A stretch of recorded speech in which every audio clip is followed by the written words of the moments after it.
bijvoorbeeld gezien dat Izebel en Agab samen zijn gaan werken. along with the prophets of Baal and prophets of the Grove. Samen met de profeten van Baal en van Asherah. So we see that threefold union, Dus we kunnen de drievoudige unie zien. and we see it today in our time also.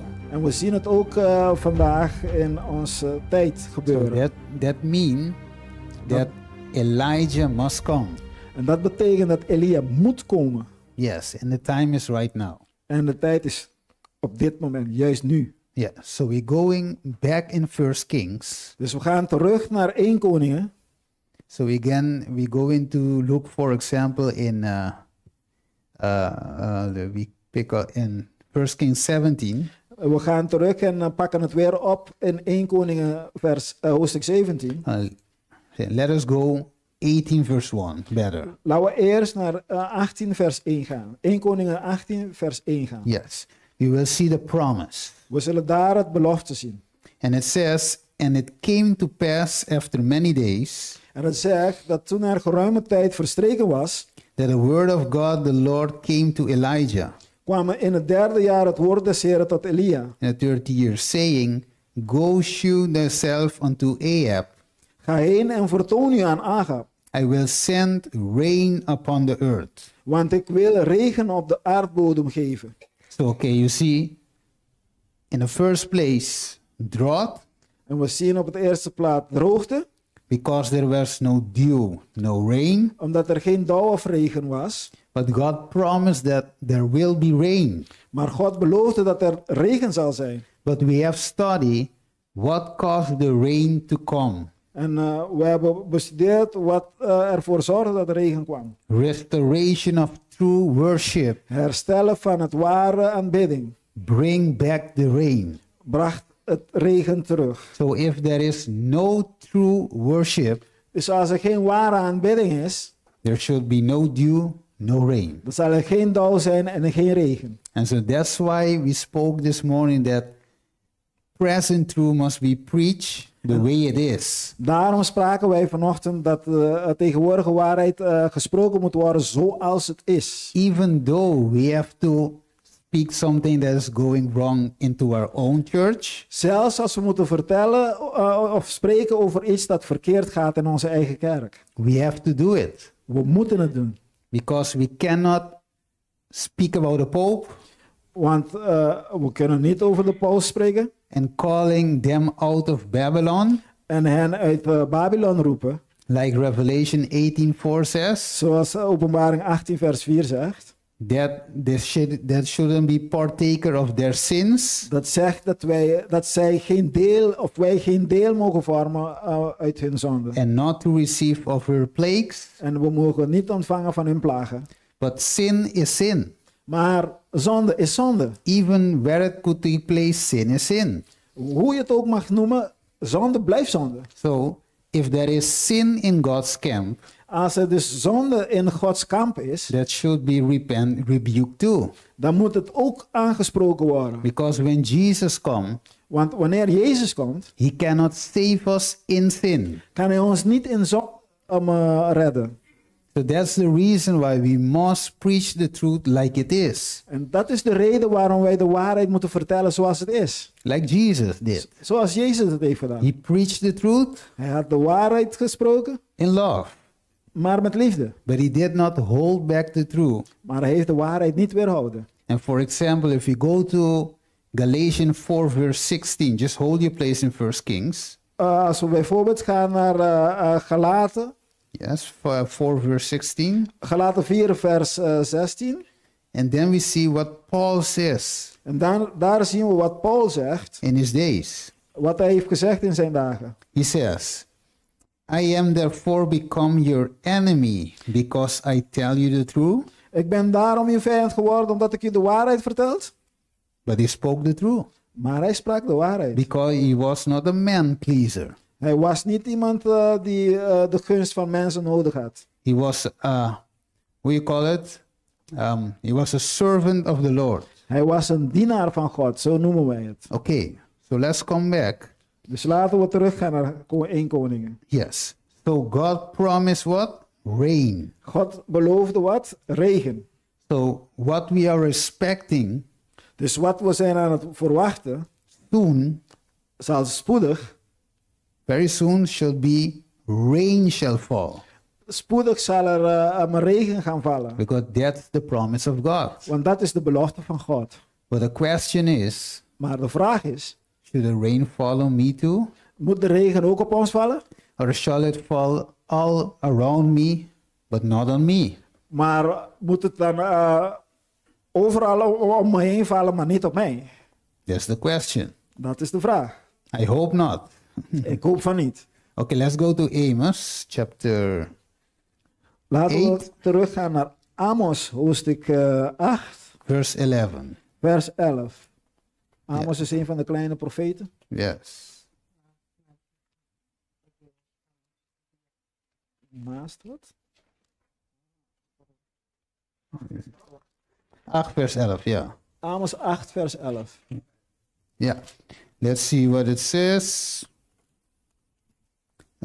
Okay, so behold, the days come, said the Lord God, Geef acht, de dagen komen, zegt de Heer, that I will send a famine in the land, dat ik een hongersnood ga sturen in het land. not a famine of bread, Niet een hongersnood van brood nor a thirst for water, en niet een dorst van water, but a hearing the word of the Lord. maar een gemist naar het horen van het woord van de Heer. Okay, so with that in mind, just Met dat a in few gedachten, papers before Joel chapter 2, met dat in gedachten, een paar pagina daarvoor in Joël hoofdstuk 2, verse 23, vers 23.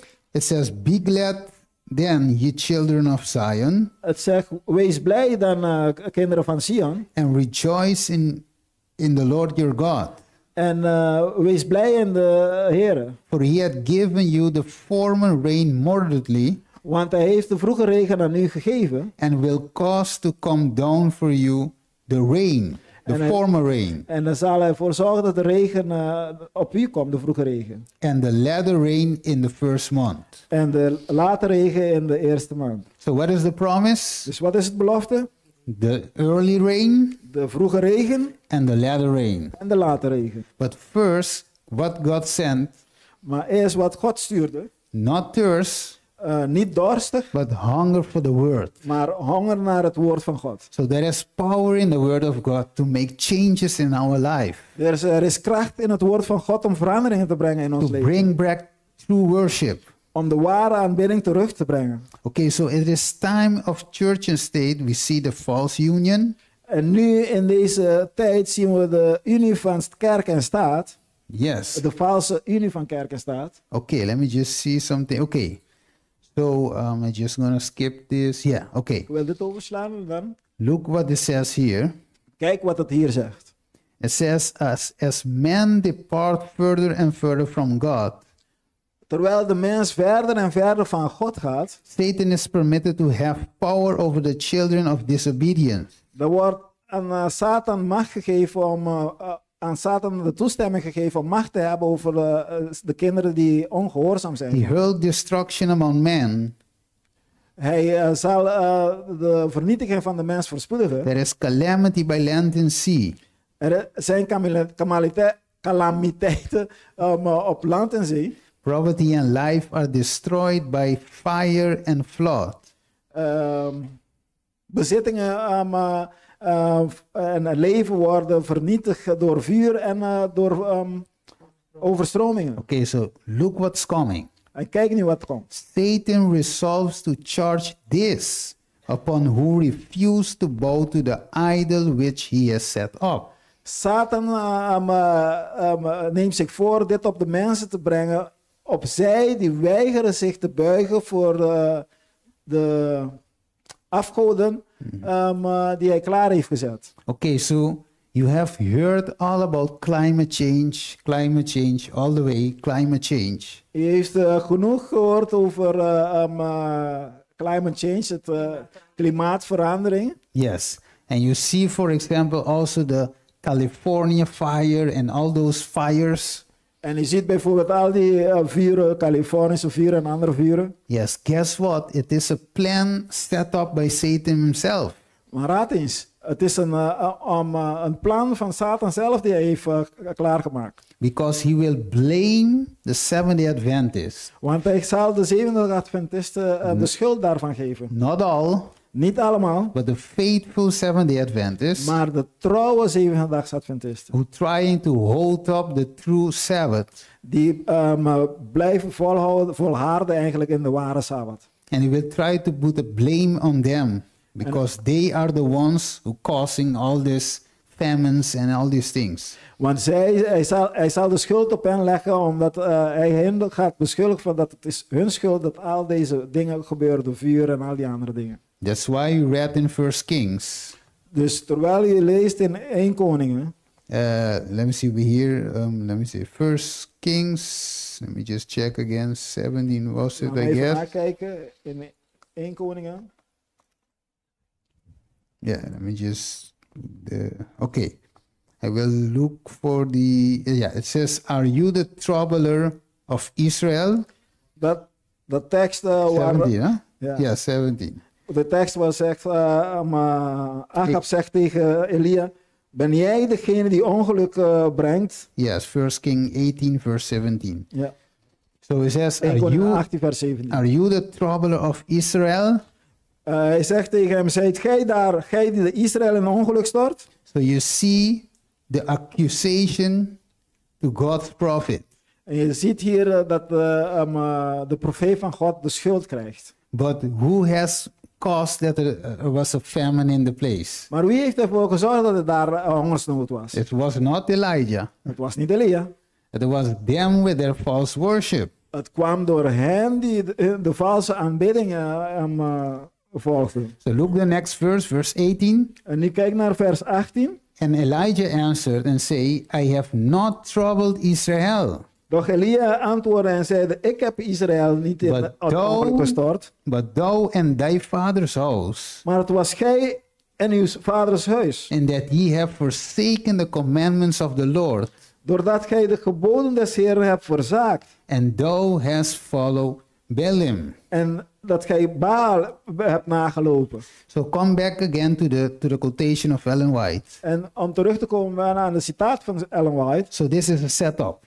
Dit is eigenlijk een voorbedachte raad. It says, his agents appoint to Seventh-day Adventists as the cause of the trouble. Het zegt dat Satans agenten die wijzen naar de zevende dag Adventisten als degene die al deze problemen veroorzaken. These people stand out in defiance of law, they say. Ze zeggen, deze mensen dagen de wet uit. They desecrate Sunday, Ze trappen over de zondag, where they compel to obey the law for Sunday observance. terwijl zij eigenlijk de zondagswet moeten aanhouden. There will be a sensation of this terrible judgment. Er zal Judgments. sensation.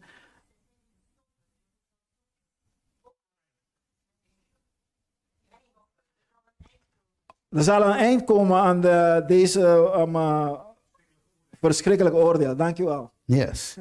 So it is already begun. I'm gonna skip this. Let me just check this video. Ik zal de gedeelte overslaan. Laten we alleen even kijken naar de video. Yeah, then We have to see We the moeten zien. societal implications of Sabbath keeping. We don't just want general Christian culture, we want Christian laws. We want laws that reflect God's good law. We want Sabbath laws. Okay, we see it. So they want Sabbath law. So we see where we are in the prophetic time. We kunnen zien waar we staan in de profetische tijd. Ze hebben het over, we moeten sabbatwetten hebben.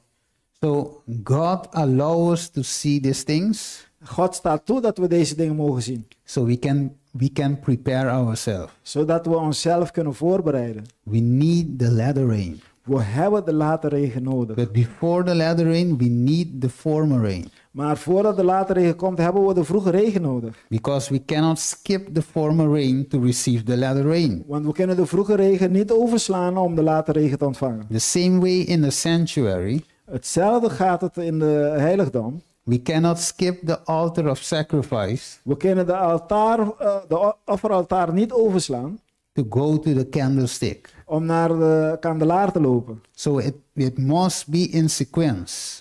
Het moet in de volgorde gebeuren. So we have to enter from the first door, from the altar court, We moeten via de eerste deur gaan van de buitenerf. and so we must pass by every point in the sanctuary En zo moeten we elke punt voorbij lopen van de heiligdom. till we meet with Jesus in the most holy place. Totdat we Jezus ontmoeten in de meest heilige. So when you start at the altar of sacrifice, Wanneer je begint dan bij de offeraltaar, which means death of self, wat betekent dat het zelf moet doodgaan. and when you go along with Jesus all the way, En wanneer je met Jezus helemaal doorgaat, your will is dead. uw eigen wil heeft hij achtergelaten. You don't live anymore, like Paul says. U leeft niet meer zoals Paulus heeft gezegd voor uzelf. Jesus lives in you, En Jezus leeft nu in u. and the life that you live now is En dat- by faith in the Son of God. En het leven dat hij nu leidt is door geloof in de Zoon van God. So in this means you walk through the sanctuary, En dit betekent dat hij door de heiligdom loopt. because you don't live anymore. You are dead on the altar. Want u leeft niet meer, u bent dood gegaan op de altaar. So it's the same way we will receive the latter rain. En het is op dezelfde manier dat wij de late regen zullen ontvangen. We must first pass by the altar of sacrifice. We moeten eerst voorbij de altaar van de offeraltaar gaan. So most of the time we want the latter rain, which is good, Vaak willen we de late regen hebben, wat ook goed is. but we skip the first part. Maar we slaan de eerste deel over. Okay, let me just put the video, then you will see. Ik wil de These video laws zetten, are dan known as blue laws. These laws forbade regular work on Sundays. You couldn't go to your job on Sundays, it was illegal. It also forbade any buying, selling, traveling, any public entertainment or sports. Sorry, football fans. There was a time in America where American football was not a thing, it was against the law. Okay. Just skip, go to the another one, just to not take much We don't time. just want less blue laws, we want more blue laws. We want blasphemy laws. We want laws that teach our culture. Okay, and now it comes the thing that we must hear, because when we see on the screen, En hier volgt het wat wij moeten weten. Hier zien we op het scherm. it says they will call worldlings will regard Seventh-day Adventists as odd, straight-laced extremists. Het zegt dat ze de zevende Adventisten zullen als gekken noemen. En dat ze singular zich apart houden. En dat ze echt regelrechte extremisten zijn. Okay, but remember, Elijah asked the question, I am alone? Am I alone? En vergeet niet dat Elia de vraag had gesteld van, ben ik alleen? So most of the time, many people read this quotation Vaak lezen mensen deze citaat. and they jump in for joy because it says Seventh-day Adventists. En ze springen dan van geluk de lucht in en zeggen, het zegt zevende dag Adventisten. And we are Seventh-day Adventists. En we zijn zevende dag Adventisten. But God says he will pass many by. Maar God zegt, het zal vele voorbij gaan. So it's not the name is the thing. Het is niet de naam dat het is. It's the life that we live. Het is het leven dat wij leiden. So Elijah was along with the people of Israel. Dus Elia was alleen met het volk van Israël. But yet he asked the question, I am alone? En toch stelde hij de vraag, ben ik alleen? Because he is the only one standing for truth. Omdat hij de enige was die voor de waarheid bleef staan. And so is today also. En zo is het vandaag de dag The ook. majority won't stand. velen, het grote meerderheid zal niet blijven staan. Okay, let's hear it. Laten we het This has horen. been one of the rare points of unity in church history and across almost all Christian denominations, apart from the weird Seventh-day Adventists. Okay. I'm going to say this because I can already hear it. In fact, I've already heard it. There's this whole kind of, I won't call the names. There's a group that thinks that the Catholic Church is out to get us all. And that any of this conversation that you're having is signs Right. that the Catholic Church, which is the beast in Revelation, is Yes. coming in to get us all. And Yes. Okay. So we have heard it. Weird Seventh-day Adventists, We hebben het gehoord. a small group, Die gekke Adventisten, een kleine groep. and the Pope call it religious fundamentalism. En de paus die noemen het religieuze And he fundamentalisme. says, even if it kills anyone, if it doesn't kill anyone, En hij zegt, zelfs als het niemand doodt, even if it doesn't hit anyone, zelfs als het niemand raakt, it is violent. het is nog steeds violent, gevaarlijk. Yes.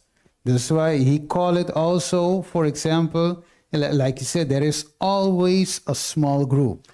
Hij zei bijvoorbeeld, er is altijd een kleine groep. And my question is, how many are we as Seventh-day Adventists? Ja, mijn 21, 22 million? En mijn vraag is, hoeveel Adventisten zijn we? 22 miljoen?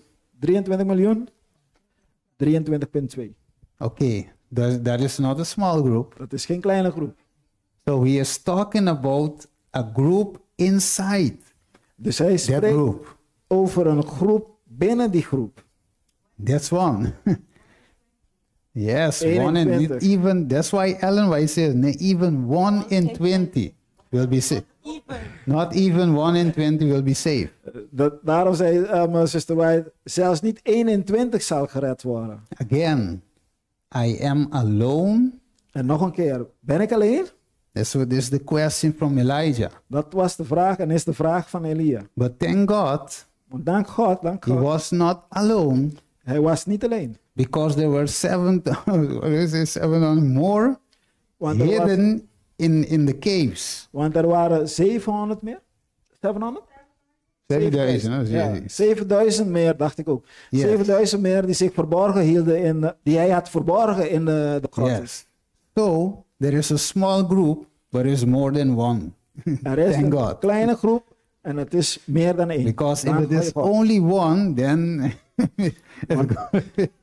Want als het alleen maar één was, ja. yes. But there is more than one. There is more than one. Maar het But is meer not dan the één. majority. Maar het is niet de meerderheid. Okay, let me go rapidly. Okay. Laten we snel doorgaan. Yeah, so we have,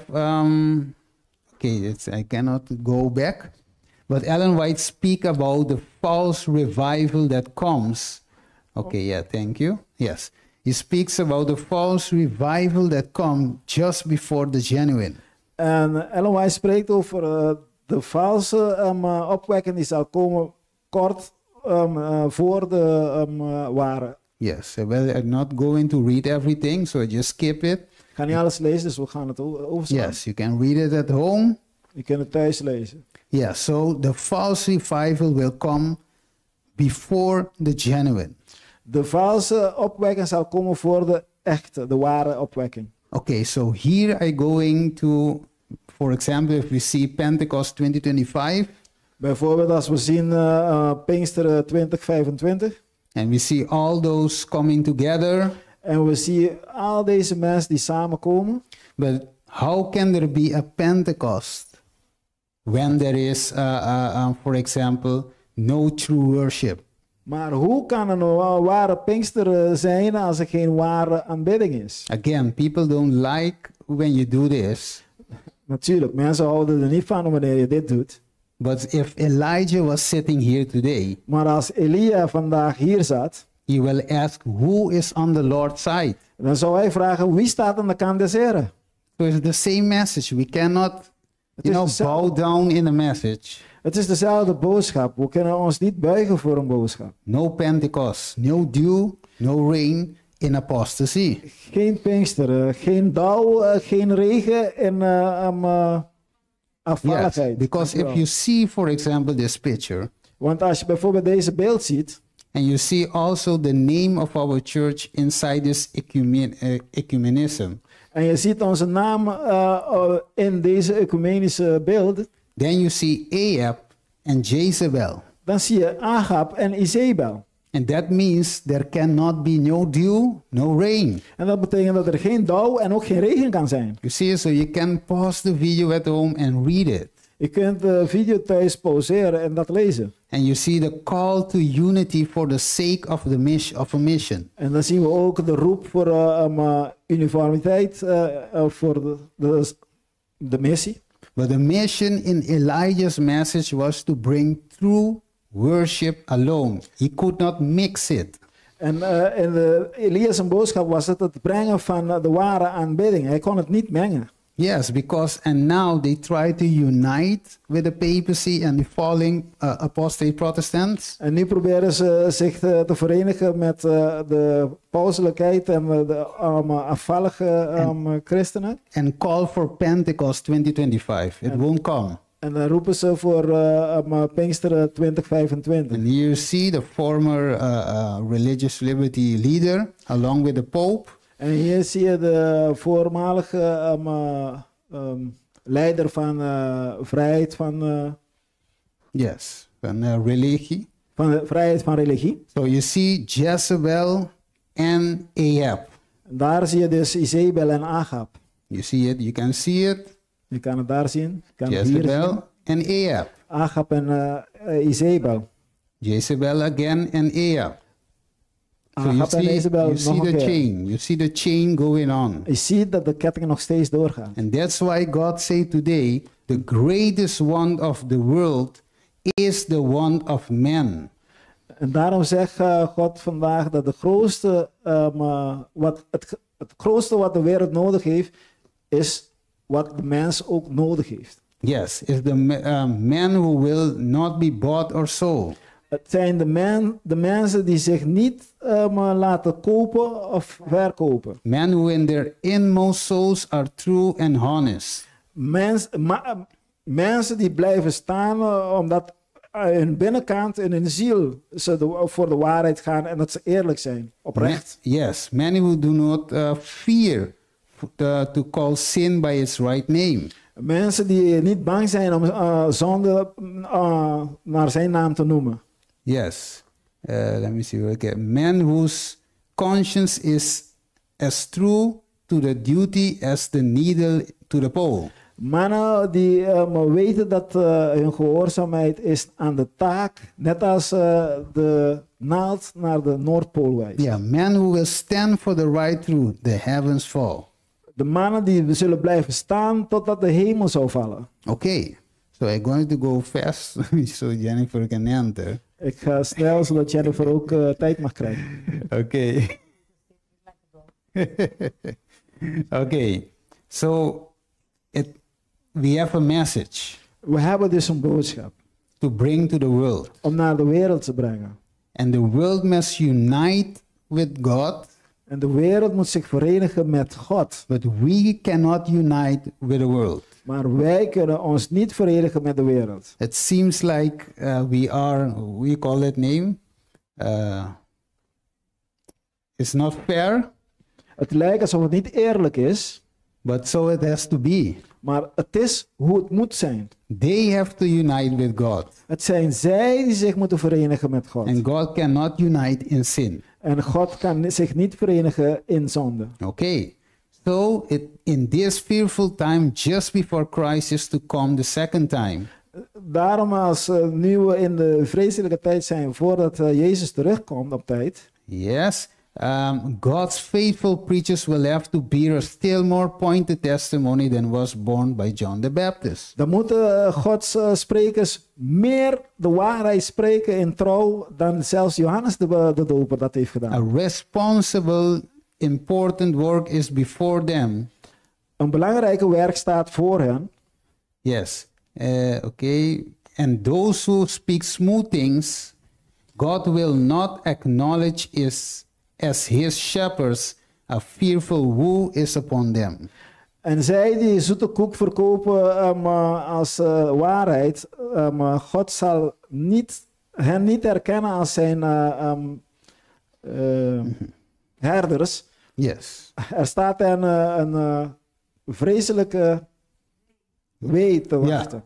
So that's why I told in the first part En daarom heb ik in het eerste deel gezegd, that if you don't put the axe at the root, you ain't preaching nothing. en daarom zei ik van als je de bijl niet aan de wortel zet, dan ben je de waarheid niet aan het spreken. It's better to sit in the chair and relax Het is beter dat je in de stoelen blijft zitten en je daar maar relaxt. because you're just wasting God's time. Want je bent Gods tijd gewoon aan het verdoen. Okay, and entertaining people. En mensen aan het entertainen. So okay, I go not read this Bible verses, but I just say it. Ik ga deze So I can Bijbelversen finish. niet lezen, maar ik ga het opnoemen. Dus maak notitie. Okay, so Jesus says, for example, in Matthew 24, Jezus zegt bijvoorbeeld in Matthäus 24... that his second coming is gonna be like the days of Noah, right? dat zijn wederkomst zal zijn als de dagen van Noah. Okay, so in the beginning, at Genesis chapter 1, En in het begin, in Genesis hoofdstuk 1... how does God keep the plants watered? Hoe geeft God water aan de planten? Dew, okay? Met de dauw. Why? Waarom? Because there was no rain. Omdat er geen regen was. Okay, so God sent first Dus God stuurde als eerste the dew. de dauw. But when the days go forth, people hearing the message, some had died in the message En before the flood. terwijl de dagen voorbij gingen, hoorden de mensen de boodschap en sommigen zijn zelfs doodgegaan voor de vloed. And God prepared them. Noah was preaching for 120 years. En God was hen aan het voorbereiden en Noah die was aan het preken voor 120 jaar. Remember the promise that God gave Elijah? Herinner je de belofte die God aan Elia had gegeven? That rain shall come. Dat de regen zal komen. And what is the promise that God gave Noah? En wat was de belofte die God aan Noah gaf? That the rain shall come. Dat de regen zal komen. But he had to prepare a people to receive the latter rain. Maar hij moest een volk voorbereiden om de late regen te ontvangen. But how many people had received the latter rain? Maar hoeveel van hen heeft toen de late regen ontvangen? All the people? Al de mensen? Just 8. Alleen maar 8 mensen. They were safe in the ark, which is Jesus. Ze waren gered in de ark, dankjewel. En dat is Jezus. Dat Jezus Yes. vertegenwoordigt, But dankjewel. they mocked Noah. Maar ze waren Noah wel aan het They call him, bespotten. yes, they call him different names. Ze hebben hem verschillende namen genoemd. What it says there? Wat zegt het daar? They caricatured him and criticized him. Ze hadden hem bekritiseerd en zelfs een karikatuur van hem gemaakt.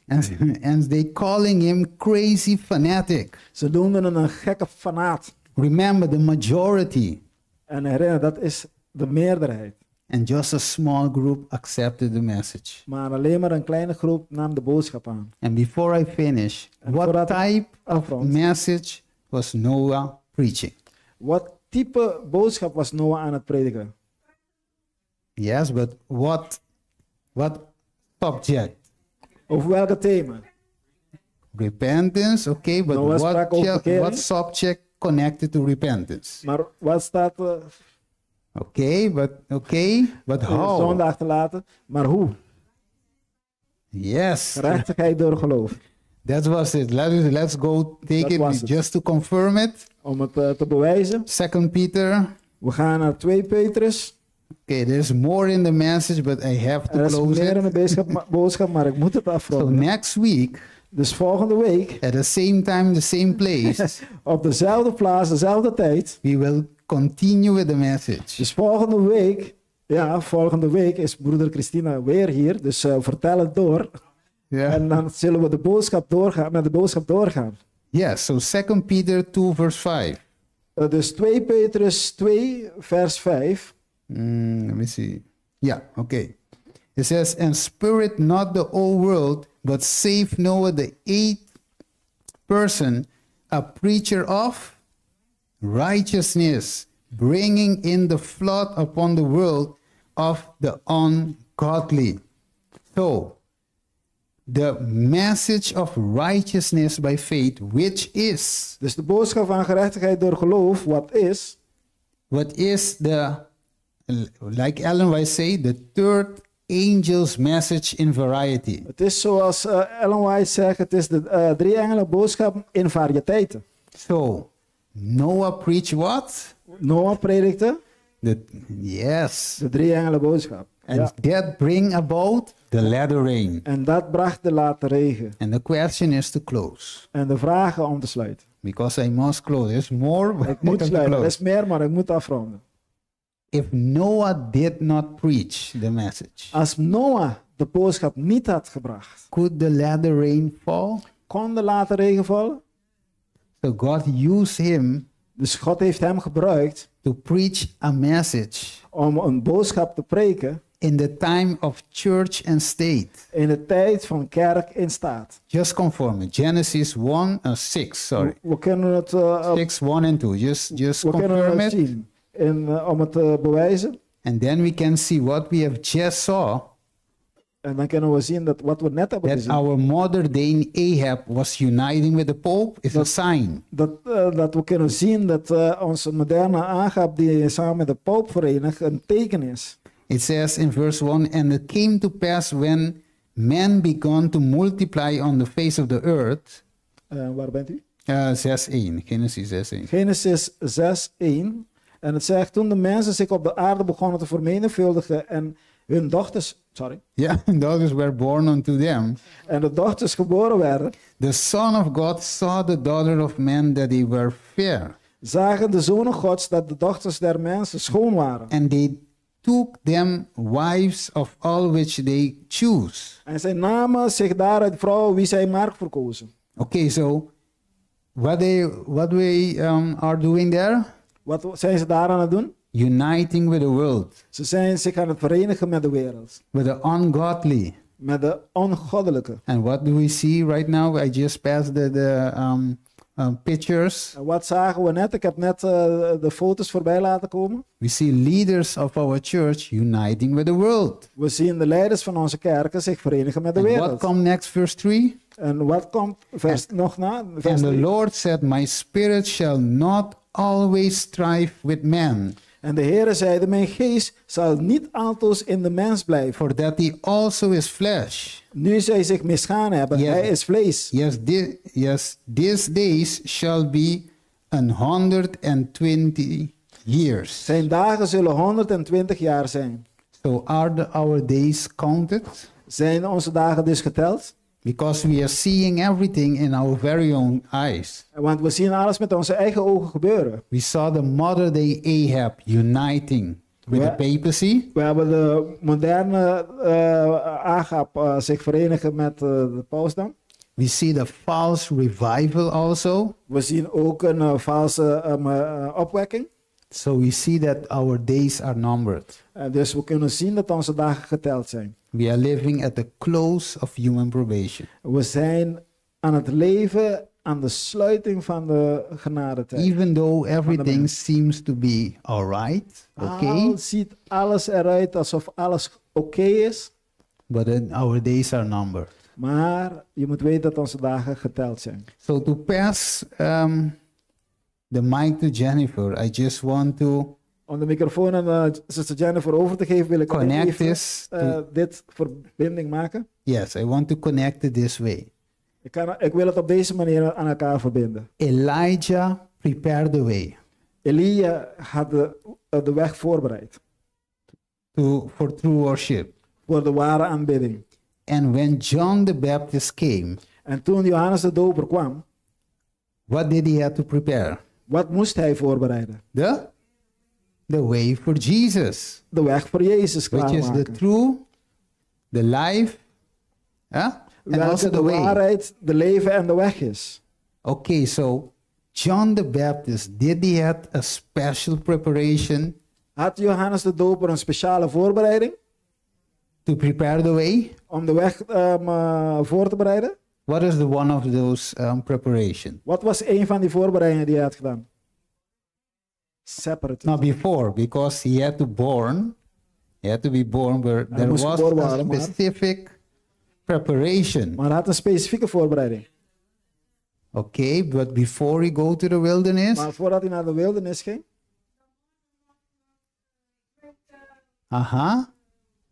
any strong drink, hij moest wine. geen sterke dranken bij zich nemen, geen wijn. Okay, so in order to be, let me say, an instrument in God's hands, Laat me het zo noemen.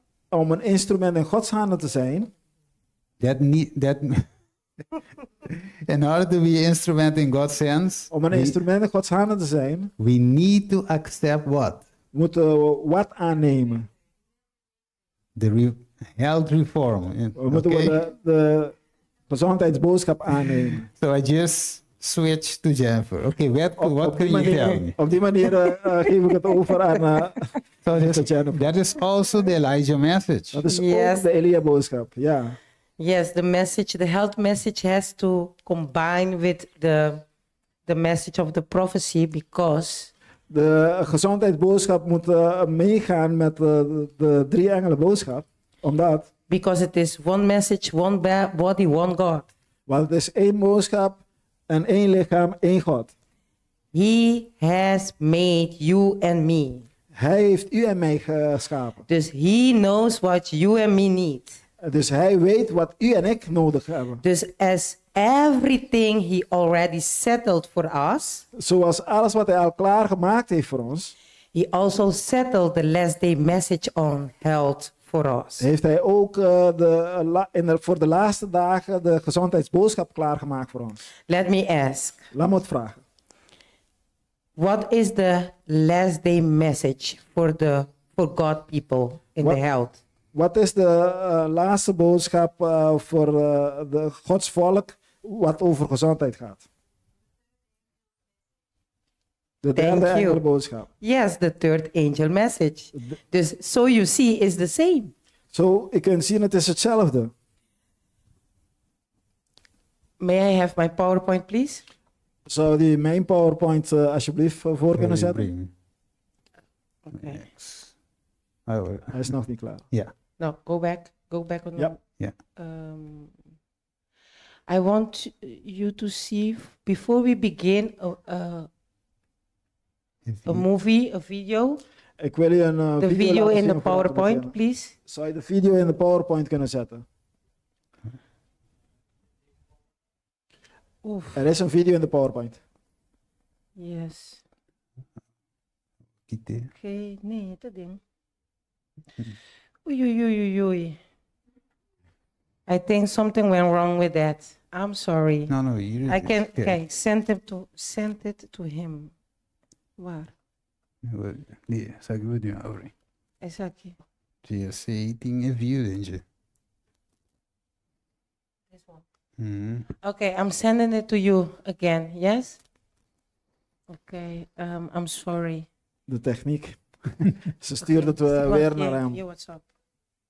I'm not so great at this technique thing. Ik ben niet zo technisch gericht, dus That's why you have kids at home, you know? They do that. daar heb je kinderen thuis, zij doen het voor je. Yeah. Yeah. Now this video will show you what happened Deze video gaat je laten zien wat er is gebeurd.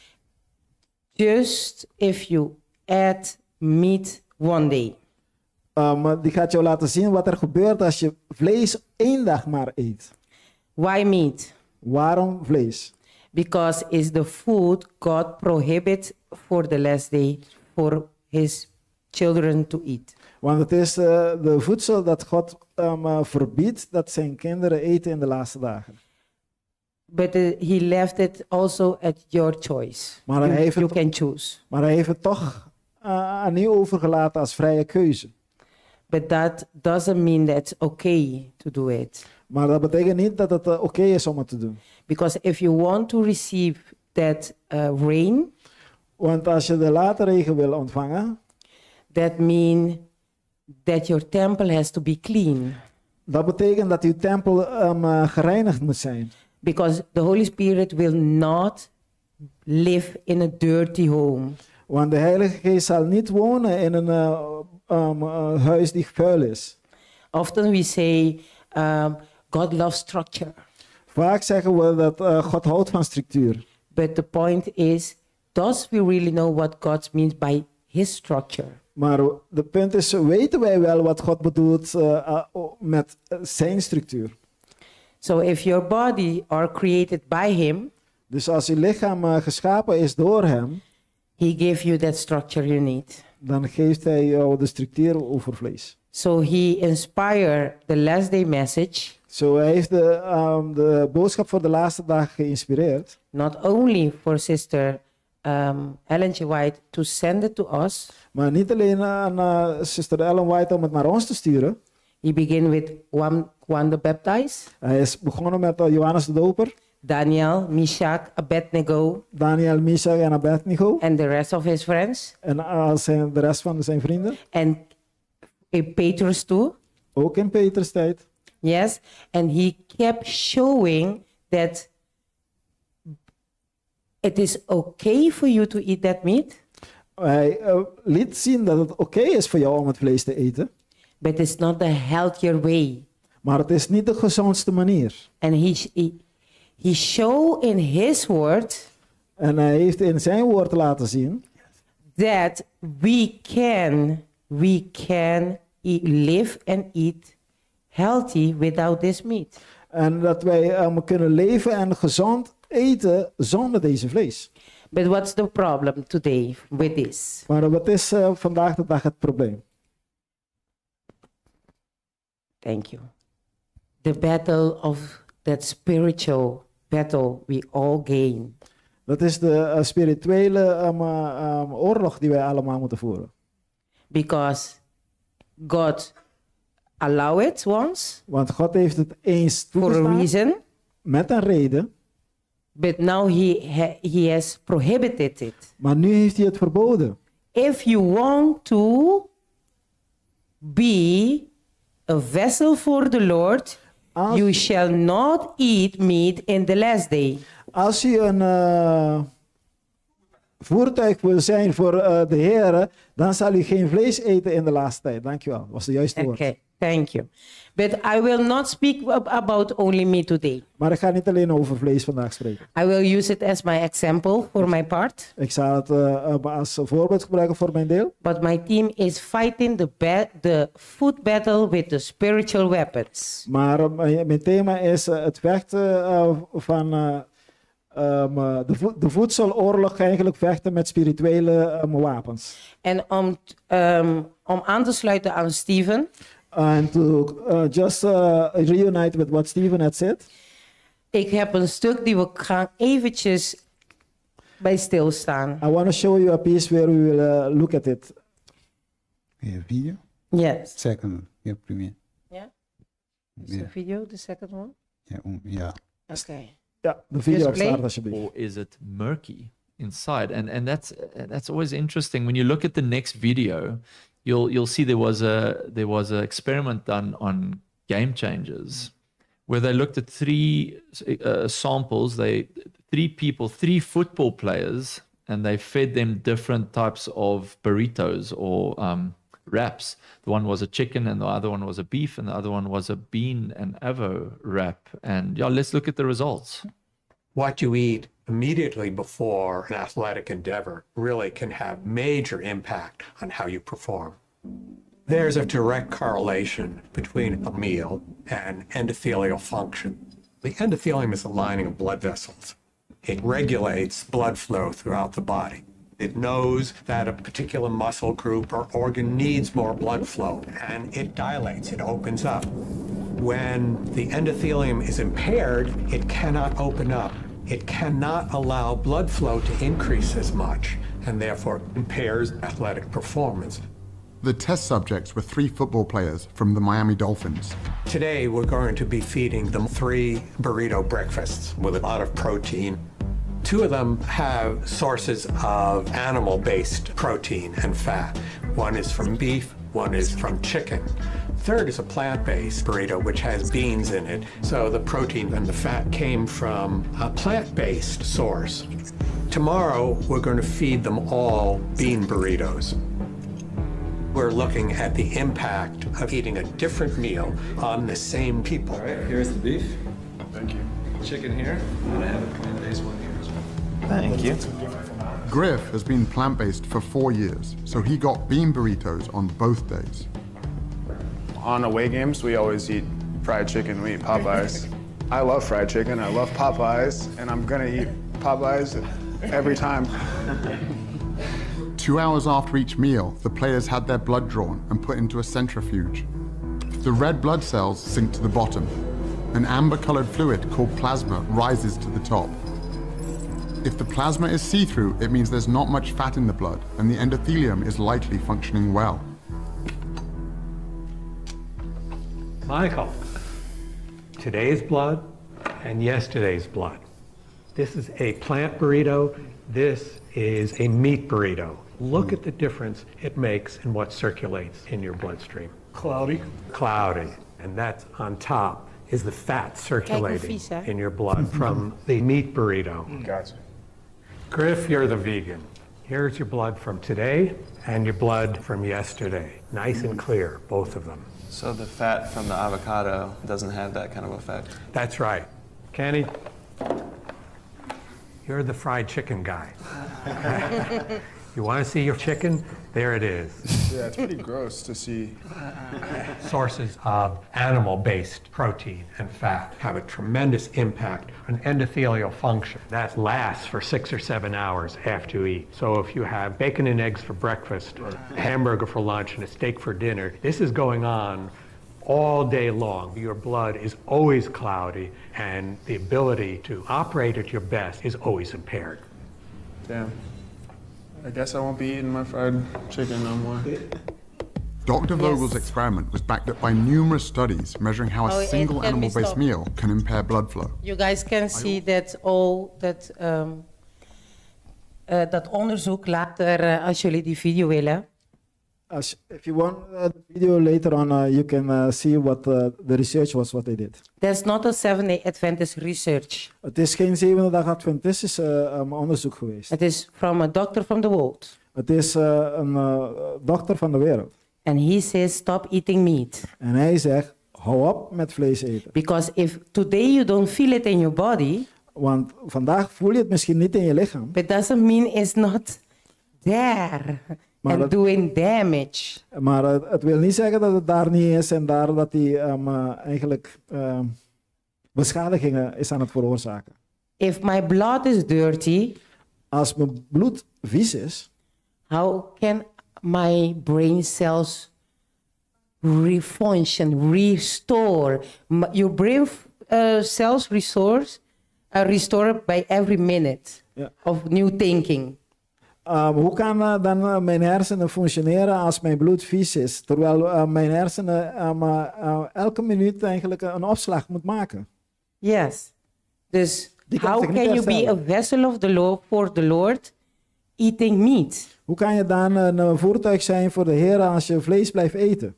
And here comes the spiritual battle between our brothers and our sisters. En hier ontstaat dan de spirituele gevecht tussen ons en onze broeders en zusters. If it was so bad for me, God hadn't give me permission to do it. Als het niet als het zo slecht voor mij was dat de Heer mij geen toestemming gegeven om het te eten. That's true. Dat is ruw. God gave us a permission for a little while. God heeft ons de toestemming gegeven voor het eventjes. He didn't give it forever. Hij heeft het niet voor eeuwig gegeven. Because what he was saying to Noah on that day? Maar wat zei hij tegen Noah eigenlijk op die dag? I will give, you can eat from the meat. Ik zal toestaan dat hij van Levitico 11. in Leviticus 11, je kan van die vlees eten. I don't have time to go to all those texts, but Ik heb geen tijd om door al die teksten te gaan, maar ik parafraseer een paar. yeah, Leviticus 11. Leviticus 11. But do not forget about the greens. Maar vergeet niet groen te eten. God gave this permission because he destroyed the greens. Want hij gaf de toestemming omdat hij het groen had vernietigd. Maar nu is het groene teruggegroeid. But now has the green grown back. Waarom blijven we vlees eten dan? Why do we still eat meat then? Okay, let we go first Genesis 9:4 because We gaan naar Genesis 9 vers 4.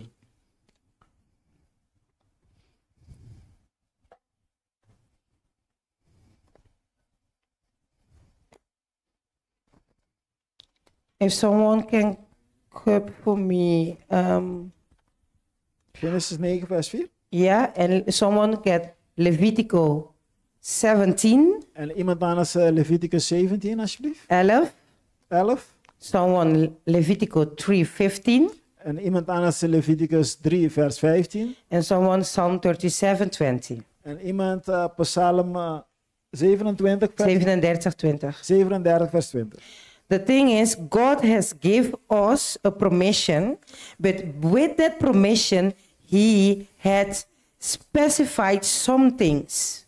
God heeft ons dus toestemming gegeven, maar met die toestemming heeft hij een paar dingen gespecificeerd. Levitico 11, no, Psalm 9:4. Salmo 9:4. I have 11 before me. Genesis 9:4 first. Genesis 9:4 zegt. Ja. Ja. 9:5, sorry. 5, 4 en 5. Ja. Genesis 9 vers 4 en 5. Ja.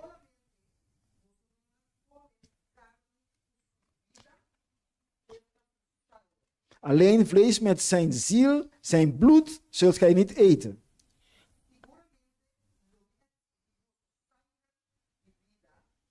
En waarlijk, ik zal uw eigen bloed eisen. Van al het gedierte zal ik het eisen. What is God saying to us here? Wat is God ons hier aan het zeggen? Okay, you can eat from that meat, Je kan dus van die vlees eten, but you cannot eat the blood of that meat. maar je kan de bloed van die vlees niet eten. Why you think God is saying this? Waarom denkt u dat God dit zegt? If you, yes, because if you killed a deer wrongly, als je een dier dood hebt gemaakt and he has suffered, en je hebt hem op een verkeerde manier doodgemaakt en hij heeft geleden, his blood, his blood pressure will go up. dan zal zijn dier. bloeddruk omhoog gaan van het dier. Yes?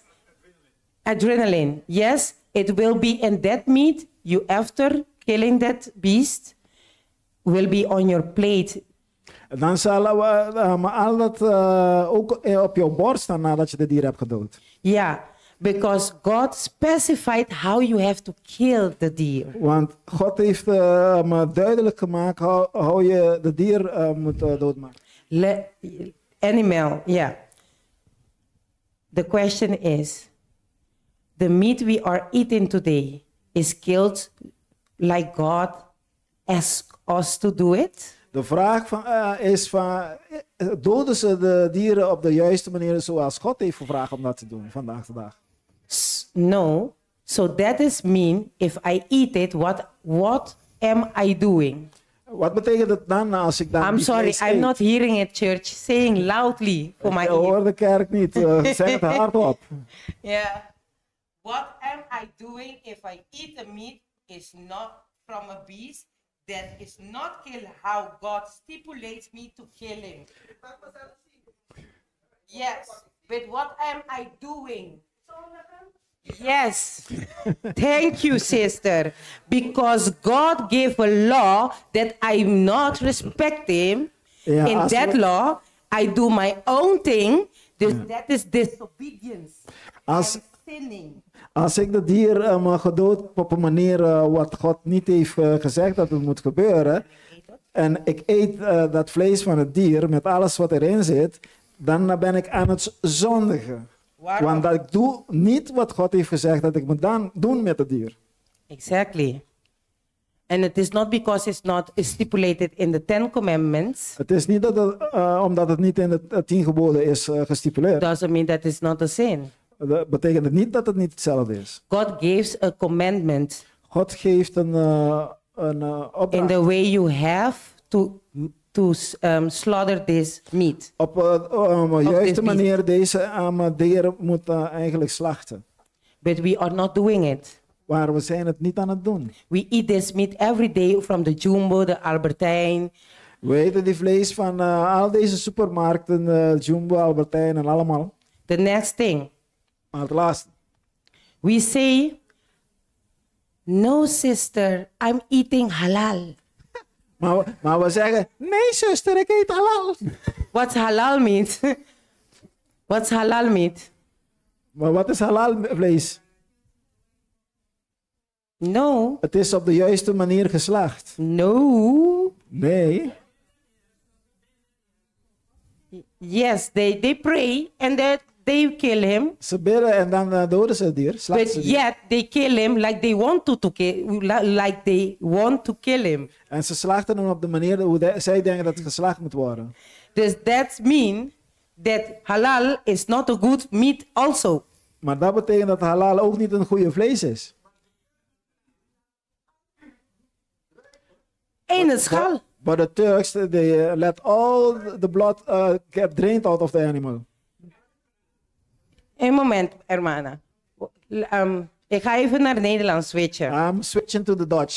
De Nederlander, de Turk, de vlees, de bloed van het beest moet op het grond drijven. Laten we het lezen. Wat zegt God? Hoe zegt God we moeten dit doen? The blood of the animal. Dan weten we gelijk het verschil tussen halal en kosher. Het bloed van het dier moet vloeien op de grond. Maar laten we het lezen, dan weten we meteen het verschil tussen halal en kosher. Zie in Leviticus 13. Welke vers? Leviticus 11. Vers 46, 47. Leviticus 11. Vers... Eerst even de... Ja, começar com 40, 64, 74. Leviticus 11, we beginnen bij 64. 46. 46, oké. 47. This is the law of the beast. Dit is de wet aangaande het vee. And of the fowl. En het gevogelte. And of every living creature that moves in the waters. En elk levend wezen dat krioelt in het water. And of every creature that creepeth upon the earth. En elk wezen dat op de grond wemelt. To make a difference between the unclean and the clean. Om een scheiding te maken tussen de reine en het onreine. And between the beast that may be eaten and the beast that may not be eaten. Dus de dieren die gegeten mogen worden en de dieren die niet gegeten mogen worden. En dan teruggaan naar Leviticus 17, 11. Leviticus 17 vers 11.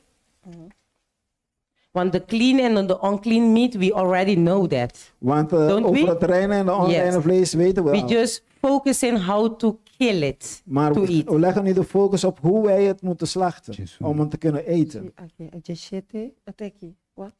For the life of the flesh is in the blood. Jesum. Maar vanaf vers 11. Want de ziel van het vlees is in het bloed. And I have given it to you upon the altar to make an atonement for your souls. En ik heb het u op het altaar gegeven om verzoening over uw zielen te doen. For it is the blood that make an atonement for the soul. Want het bloed bewerkt verzoening door middel van de ziel. Carry on. Therefore I say unto you, the children of Israel. En daarom zeg ik tegen u, de kinderen van Israël. No soul of you shall eat blood. Niemand van u, geen enkele ziel van u, zegt broeder daar in het Engels, zal bloed eten. Neither shall any stranger that sojourneth among you eat blood. En ook de vreemdeling die in uw midden vertoeft, zal geen bloed eten. Amen. Amen. Dus that is one of the things, because the deer doesn't, ik ga even Nederlands doen, ja? De beest kan ook niet in een traumatische omgeving geslacht worden. Want because the animal shouldn't be slaughtered in a traumatic Zoals die form. broeder ook daarop zei, die adrenaline die naar boven komt, die gaat allemaal in het vlees zitten. Just like the brother said, the adrenaline will come up in the blood and it will go all in the meat. Pero é importante dat die slag é base de un solo corta, bouw die su garganta. Maar het is belangrijk dat het dier op één manier alleen geslacht wordt door onze... Is only one way to slaughter the animal is by cutting on his neck. But You know, you guys, some of you know me. I speak 3 languages in 3 in one sentence. Je kan mij, ik kan 3 talen spreken in It's één not taal. I want to show how many language I know because at that moment I don't know another word for it. That's why, yeah. Ik doe mijn best om het te vertalen. But Beide today, Yeah. today they also eat bread with blood. Yes. Vandaag de dag eten ze ook bloed, brood met bloed. And they say it is delicious. And they say this delicious. Yes. Ze hebben het over bloedworst. Someone said to me, "You don't know what you are missing. This is delicious." Iemand zei tegen mij, je weet niet wat je mist, dit is echt lekker. Yeah. Yeah. But you were going to show us the way Ja. to slaughter? Leviticus just The slot. Yeah, 3, 5, Leviticus 3 vers 15. How to slaughter? Yeah. One more. Yes. Yes. 17, 13. Okay. I say it, but read it. Yeah. And whatsoever man therefore there be of the children of Israel, En ieder van de Israëlieten en van de vreemdelingen die in uw midden vertoeven, or of the strangers that sojourn among you, ja, maar lees ik al. see, which hunted, let me see, and catcheth any beast or fowl that may be eaten, Die een stuk wild of gevogelte jaagt dat gegeten mag worden, he shall even pour out the blood thereof and cover it with dust. zal het bloed daarvan uitgieten en dat bedekken met de aarde. Yes. And then Leviticus 3:11, huh? 15. 15, okay. 15, 16. Yeah. And the 2 kidneys and the fat that is upon them, We zijn nu bij Leviticus 3 vers 15, 15, 16. 15 en 16. which is by the flanks and the caul above the liver, Ook de beide nieren en het vet dat daaraan zit, dat aan de lendenen is, with the kidneys it shall he take away. en het aanhangsel aan de lever dat hij met de nieren moet, dat bij de nieren is, moet u wegnemen. And the priest shall burn them upon the altar. En de priester zal het in rook doen opgaan op het altaar. It is the food of the offering made by fire for a sweet savor. Het is als een spijs en vuuroffer tot een lieflijke reuk. Al het vet is voor de Heer. Yeah, all the fat is for the Lord. Dus het is ook niet, ik mag dat ook niet eten. So I cannot eat De vet that van de also, beest the mag fat ik of ook the niet animal. eten. I shouldn't be eating the fat. En of wat the is animal. lekker? De bloed en de vet of niet? En wat is sweet? Ja? The blood and the fat. Ik Alles. weet dat de vet lekker is. De bloed weet ik niet, de vet wel. I know it's sweet. I don't know about the blood. Ja. Ja. En de lekkerste dingen willen we altijd eten, hè? En dus- dat is het spiritual warfare dat wij dagelijks in betreden. Wij And willen that is the iets. spiritual war that we are happen in. We like those things. Wij willen iets. We want to eat. But God geeft een wet. But God gives us a law how to eat. What to Ja. eat. En onze hersenen verzinnen altijd een weg om die wet te verbreken, om te doen wat wij willen. And our mind always find a way to break this law to eat what we want. Dus zie, that's humans. Dat is menselijk. But Het moet is that scherp what blijven. the children of God has to have as character at the last day? Wat de kinderen van God moeten hebben is een karakter op de laatste dagen. Een vraag, hè? Het is een vraag. It's a Is question. het de karakter? We weten het is menselijk, hè? We know it is humanly. That fight, that battle. I want to, but I cannot. Dat gevecht. Ik wil. Maar, Ja. maar wat voor karakter moeten we hebben? Maar is het de karakter dat wij moeten tonen en hebben op de laatste dagen? But is it that the character that we have to have and show that also in the last days? Amen. Dus we has to be as Jesus. Yes, sister? Dus we moeten zijn als Jezus. When they want to eat their meat, then they say we are not in the last Okay, days. that's the next part. Dat is de volgende deel. Yes. En dan wie wil... Zie hermana?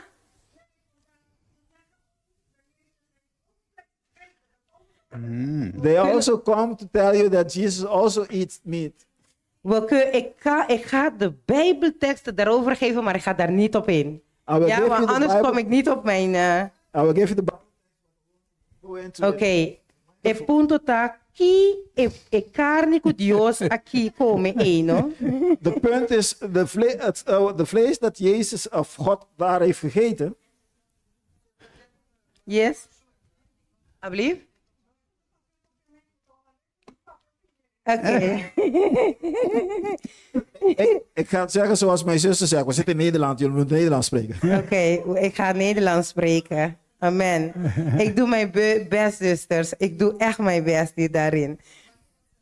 Ja, My sister ja, is zeg je asking het if she maar. can say something.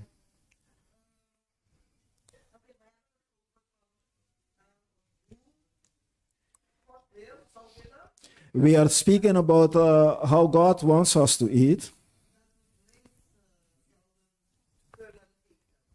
How to eat meat if you want to eat meat.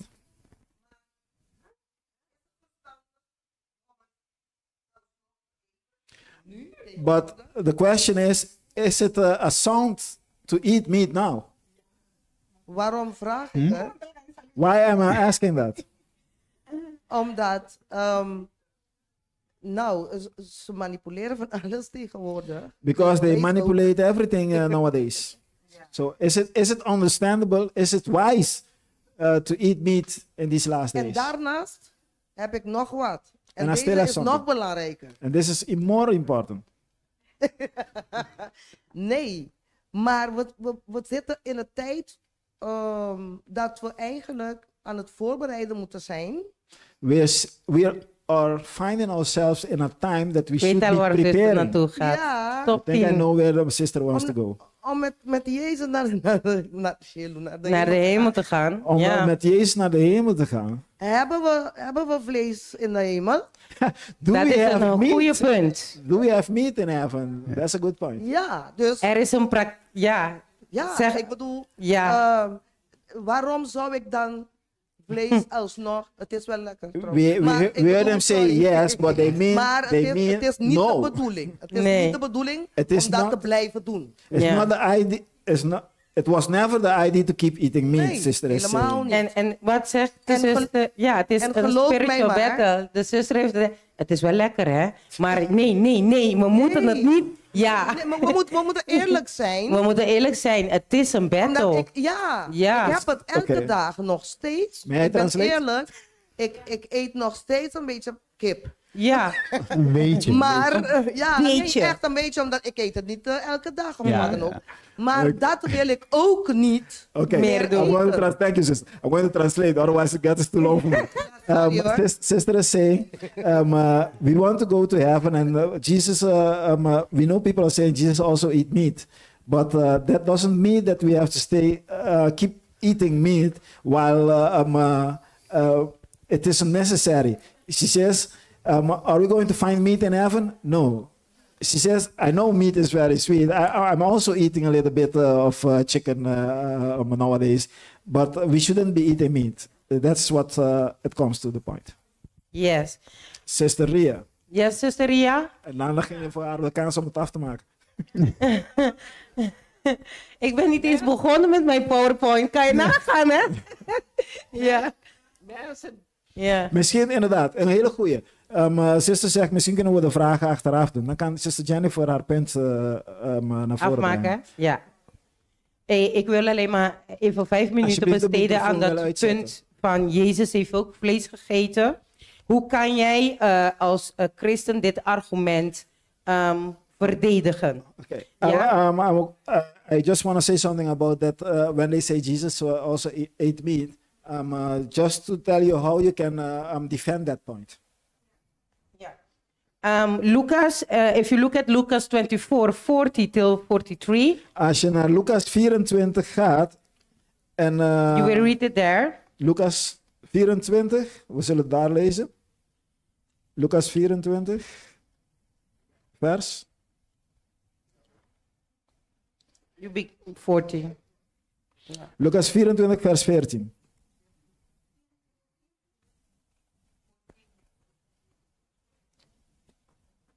Zuster Jennifer, welke vers? 24, Lucas 24. Lucas 24, vers? 40. Vers 40, oké. 40. Luke 24, vers 40. En het zegt... En bij dit woord toonde hij hun zijn handen en voeten. Alleen die stuk waar hij de vlees heeft gegeten. 39? Ja. 39, ja. Ja. Lucas 24, 39? Ja. Ja. Bij mij zegt het, ziet mijn handen en mijn voeten, dat ik het zelf ben. Betast mij en ziet dat het geen geest, geen vlees is. Dat het een geest... Oké, nog een keer. Het zegt, ziet mijn handen en mijn voeten, dat ik het zelf ben. Betast mij en ziet dat een geest geen vlees en bederen heeft. Zoals gij ziet dat ik heb. 42. 42. Ik lees door tot 42. Ja. En bij dit woord toonde hij hun zijn handen en voeten. En toen zij het van blijdschap nog niet geloofde en zich verwonderde, zeide hij tot hen, hebt gij hier iets te eten? Vers 42 nu. Zij reikten hem een stuk van een gebakken vis toe. En hij nam het en at het voor hun ogen. Dus daar kunnen we zien dat Jezus vis heeft gegeten. Here we can see that Jesus ate fish. Oké, de eerste vraag is... The first question is then... Had deze vlees bloed? Did this flesh, did it have blood? That's the first question. Yeah. Nou, fish, pescasa no tem sangue. Vai com pescasa não tem sangue? She's saying that a fish that has been baked doesn't have blood. No.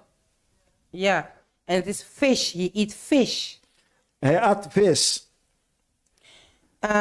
Muito bem, você pode não ter que na papamento, ja? Ze gaat dit even in het Nederlands zijn. She's going to just say it in the papament to come out of her words. Ok, dus isso significa, com o qual nós temos que comer kosher. Dat Kosher is liever de carne, vet of organonen. Oké, dat betekent dat alles wat wij eten moet kosher zijn. Het moet geen vet hebben en het moet ook geen orgaan hebben. What we have to eat is kosher. And it should not have fat, and also we shouldn't eat the inward parts of the animal. Yes. Sorry? She's asking, are we allowed to eat fish? That is a question. Can I just answer a point? Yeah. He wants to make a point. Okay, I'm not there yet, yeah. We see that this part when Jesus ate fish. We zien dit deel waar staat dat Jezus vis at. But, for example, if we read in Ministry of Healing. Als we bijvoorbeeld in de Ministry of Healing lezen. Yeah, there is a chapter called fish, eating of fish. Daar is daar zelfs een hoofdstuk dat gaat over het eten van vis. And she say how it, for example, how it is being prepared. En ze geeft daar de voorbeeld van hoe het eigenlijk voorbereid zou moeten worden. And how it passed from a truck to another truck. En hoe het van een andere truck naar een andere truck. Toch dat hoe het van een andere truck naar een andere koelkast. Ja, dat het gaat van de ene koelkast naar de andere. And sometimes you have the fish, it has ice on it, the yellow ice, and then it will, hoe zeg je, ontdooien. Ja. Defrost, and then will freeze again, defrost, freeze. En dan heeft ze het over hoe het vlees zal ontdooien en dan weer ingevroren wordt en dan weer zal ontdooien. And after all those process, En na al die procedures, they will put it in a supermarket. dan pas zetten ze het in de supermarkt. And then you eat it like this is fresh, En dan eet je het alsof dit vers is. but it isn't fresh. Maar het is niet vers. It's full of things that is not good for our body. Het zit dan vol dingen die niet goed zijn voor ons lichaam. So you can read it in the Ministry of Healing. Je kunt het vinden in de Ministry of Healing. Yes, it is. Give me 1 minute. Just 1 minute, yeah. Sister? Een minuut, sister. The quality of the fish today is not the quality of the fish that Jesus ate. Yes, de kwaliteit the van de tea- vis dat we vandaag de dag hebben is niet de kwaliteit van de vis dat Jezus toen at. Yes, and if you when you kill a fish, yes, Wanneer je een vis doodt, putrimento to começar às vezes prome hora com ela acaba de agora matar. Of 45 minutos dan prome. then the decay will start in the first hour after it has been killed. So if you want to eat the fish, Dus als je vis wil eten, God say is not a verse who says that God is saying to you, you cannot eat that fish. je zal geen vers vinden dat zegt dat je geen vis kan eten. But if you look at the conditions of the fish today, Maar als je kijkt naar de conditie van de vis tegenwoordig, you don't want to die of a disease who is caused by a parasite. en dan wil je niet doodgaan van een ziekte dat veroorzaakt is door parasieten. And parasites will not only be in red meat, but they will be millions in fish. Maar een parasiet zal niet alleen maar in rode vlees zijn, maar er zal wel miljoenen parasieten zijn in vis. Zuster begon om te zeggen dat in het eerste uur dat de vis gevangen is en de vis doodgaat, dat daar eigenlijk de parasieten zich beginnen te ontwikkelen. Ja. Er is geen leven meer in dat dier. Hij is zit no- niet meer in de zoute water. There is no life anymore in the fish, in that animal, and it is not anymore in the salty water. Yes, and then it will begin to rot. Then it will start to get rotten. You know that cancer, one of the reasons that we have cancers today is by parasites. Een van de redenen waarom we kanker vandaag de dag is vanwege parasieten. Parasite that our body doesn't recognize to put out. Het zijn parasieten dat ons lichaam niet herkent om ze buiten ons lichaam te zetten.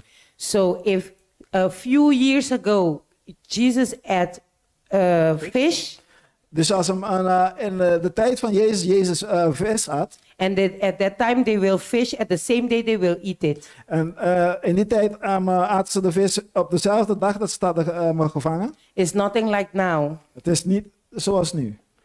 That's why you rather don't eat it. Also En the daarom is sea, het beter niet. also the sea is filled with for Plastic. example, plastic, Toxinen.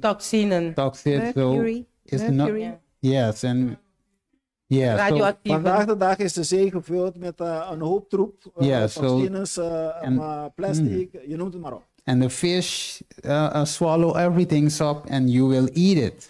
En de vis die slikt alles op en dan ga je daarna eten. And just in short, En om heel kort te zeggen, if we want to prepare for heaven, als we ons willen voorbereiden om naar de hemel te gaan, where we know that there is no meat eating in any kind, en wij weten dat Ja, daar no doubt. op geen enkele manier vlees gegeten zal worden in de because hemel. the Bible said there shall no be sorrow, no killing. Want de Bijbel zegt er zal daar geen droevigheid zijn en er wordt ook niet gedood. Yeah, because that came because of sin. Want de dood kwam vanwege zonde. So killing an animal, even if it's a fish or a small animal, Want zelfs al is het doden van een dier, het een kleine dier is of een it is vis, sin. media, media. Kunnen jullie de PowerPoint, eerste pagina, even terugzetten voor mij? Yes. So it is because of sin. Want En- het is vanwege zonde. And if we want to prepare for heaven, then Als we ons dus willen voorbereiden om naar de hemel te gaan, then we must go back plant-based the way God has created of the food system that does have designed for human beings. dan zouden we terug moeten gaan naar het op plantbasis eten zoals God eigenlijk voor ons heeft voorbereid om op die manier te leven. Yeah, just is that point I want to answer. Thank you. Yes. The broeder? Okay, goed zo. Okay, we go on because the theme is not about the meat. He says his question has been answered. So wij gaan door.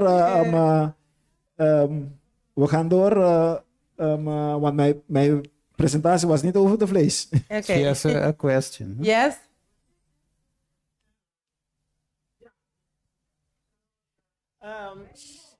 Er wordt gezegd, je gaat niet naar de hemel, want, of ik zeg dan, je komt niet eens in de hemel als He je says, vlees eet. I say that you don't even come to heaven Je hebt gezondigd. because you have sinned. En ik ga wel zeggen, morgen doe ik het wel hoor. Ik heb nog But even I'm going to tijd. stay, but Maar je hebt geen tijd. I still have time. I'm going to Want stay, je- but I'm do it. Weet je wel, als je vanavond naar bed gaat, als je morgenochtend opstaat. But do you know if you will stand up tomorrow if you go to bed tonight? Maar mensen proberen altijd een reden uit te vinden om tegen Gods wil te handelen. Amen. People En always dat is find het a probleem reason. wat we hebben. Yes. People Yeah. always find a reason to go against God's will, and that's the problem that we have. Yeah. Yeah. Yes, sister, dat klopt. Het is een vlieg die hier ons is aan het pesten. Yes, Yeah. sister.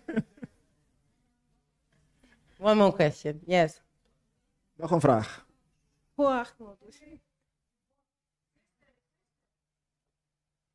Yeah, so it's gonna be on record. Yeah.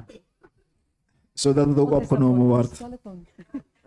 Is niet erg, stel de De vraag. bones. De bones van de koe. Ja. Kunnen wij dat drinken als proteïne? Of voor de... Okay. Collageen. Voor de ja. Colágeno, ¿habla español? Nee. No. Ah. Ok, es filipina, ok. Porque la español, pues sí. Sí. Colágeno está algo natural que nos curva de producir. Collageen I is don't iets understand. natuurlijk Ja, dat oké. onze lichaam produceert. Collageen is something natural that our body produces. But we have it by being and eating and living healthy. Maar we krijgen het door ons gezond te gedragen, door gezond te leven en gezond te eten. Met andere woorden, gehoorzamen naar de Heer Jezus. With other words, to keep Jesus' Er commandments. is geen andere uitweg daarbij. No, there is no other way for that. Nou, oké, I want to read this. Ik wil deze laten we stuk al alle- lang lezen. The Cross and Its Shadow, pagina 224.3 van Haskell. Oké, ze willen al lang dit te lezen. Laten we alle vragen en opmerkingen bewaren voor het einde, want anders komen we er niet doorheen en het wordt alleen maar later. Ik weet het is Sabbat, maar Ja. er zijn mensen die wel op tijd naar huis willen. Ja. Ik ga lezen van The Cross and the Shadow, de kruis en de schaduw, pagina 224 van S. Haskell. Yeah. How few are willing to deny themselves the things their appetite craves, even when they knew the claims of God. Hoeveel willen zichzelf eigenlijk afhouden van de dingen die hun appetiet is aan het vragen, terwijl zij weten wat God vraagt van hen. The prophet Jesaja, looking down through the ages, described the state of the things as follows. De profeet Jesaja, die zag in de komende eeuw wat er zou gebeuren, omschrijft de dingen als volgt. In that day did the Lord God of hosts call to weeping and to mourning and to baldness and to girding with sackcloth. Op die dag riep de Heer om ons, eigenlijk moeten wij huilen, weeping is huilen. We moeten ons als in rouw gedragen en we zouden zelfs onze hoofden kaal moeten scheren. En zelfs ons omgorden Met zak en as. Met boetekleed, ja. Dus Dankjewel. met andere woorden, als je dit terugkrijgt, dan zegt Jesaja dat wij moeten ayuno y oración. Ja. Met andere woorden zegt Jesaja, we moeten ons eigenlijk gaan vasten en bidden. We have to go in prayer and fasting. Yes. As he say, Yeah. met other words. And behold, joy and gladness, slaying oxen and killing sheep, eating flesh and drinking wine. En met blijdschap slachten van ossen en schapen doden en het eten van vlees en het drinken van wijn. What a vivid picture of the present condition of the world. Wat een levend teken van een levendige teken van en een de wereld. levendige teken van de wereld in deze conditie. Dus eigenlijk het liefst willen wij dat allemaal doen, want dat allemaal geeft op vlees vreugde. With other words, we want to do all of these things because it gives happiness to our flesh. But God calls upon his people. Maar God roept zijn mensen, zijn volk, to afflict their souls, to affliction, afflict this, yeah. Om hun ziel eigenlijk te kastijden. To control their appetite. Om controle te krijgen op hun eetlust. To partake of food that will give good blood and to clear minds to discern spiritual truths. Om deel te nemen aan de juiste voedsel die ons goede bloedontwikkeling kan geven en dat de gedachtegang eigenlijk helder houdt. But instead of obeying, en om geestelijke waarheid om te kunnen gehoorzamen, maar in plaats van daaraan te gehoorzamen, they engage in eating flesh and drinking wine. Gaan ze juist vlees en wijn eten. The prophet vlees eten en wijn drinken. Yeah, the prophet records the final result of this course. En de profeet heeft de eindresultaat van dit opgenomen. It was revealed in mine ears by the Lord of hosts. Het is aan mij geopenbaard in mijn oren door de Heer van der Heren. Surely this iniquity shall not be purged from you till you die. Zuster, help mij. Schoonmaken, toch? Ja. Reining. Seguramente e iniquidad aquí lo no limpiabo. Oké. Voorzeker deze schuld zal jou niet reinigen. Deze manier van leven zal jou niet regelen tot je doodgaat. Tot je doodgaat. En bedoelt hij doodgaan van ik doe mijn ogen, ik heb een begrafenis, 7 meter ondergrond? Bedoelt hij dat? Daarmee hier? Doesn't mean that you die, you are buried 6 feet under the ground. What does he means? Wat betekent hij? Je spiritualiteit. She's talking about just, God lives in you. Ze spreekt over je spirituele gezondheid. Ik moet sterven zodat God in u kan leven. Kan er iemand mij een tijdstip aangeven om te kijken hoe ik verder ga? Ik had te lang af moeten zijn, of niet? Oké, mijn excuses. Dan ga ik afsluiten met de laatste, want die wil ik even... I was asking time, but I should have been finished already, so I'm just giving the last part. Yes, and I will invite you to every Sunday and Monday. I will be on the Zoom presenting spiritual warfare in everything. En dan zal ik u uitnodigen op elke zondag en elke? Huh? Elke zondag en? Zondag en maandag. Elke zondag en zondagavond en maandagavond? Dat is leuk, hè? Dan zal ik de presentatie houden. And my brother is correctly asking in which language are you going to do it? All 3. Okay, it will be in all 3 languages. Because if I say only Dutch and English, I will be lying to you. But yes, I can help it. Yeah. But me and Steven, we will arrange so we have to traduce for you guys to understand. Zij en Steven zullen regelen dat iemand wel vertaalt, zodat jullie dat kunnen begrijpen. Yeah. Sister Nancy wants to ask. It will be 2 labs. In the morning hour, you will have